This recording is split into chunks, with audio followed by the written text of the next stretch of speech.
just don't like each other.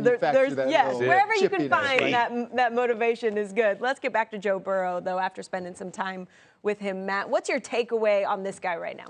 Well, he's a really good ping pong player. I learned that. There's that. That's important. Solid ping pong game in that very competitive. What's all that yelling in the locker room? Anyway. Okay. He said this to me a couple times, maybe even 3 times. He said, we don't run a lot of plays. So the plays that we do run, we just got to get really, really good at them.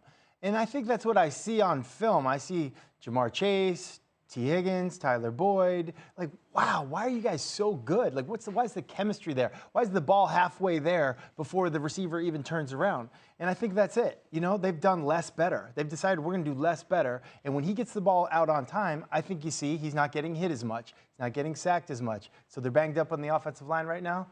Maybe this is a good thing, because they've been working at it. So what do you do defensively when you got a quarterback that looks like he's seen everything and he's got these receivers? I mean, on the defensive side of the ball for the Ravens, you can try to disguise the best you can. Thanks for watching ESPN on YouTube. For live streaming sports and premium content, subscribe to ESPN+.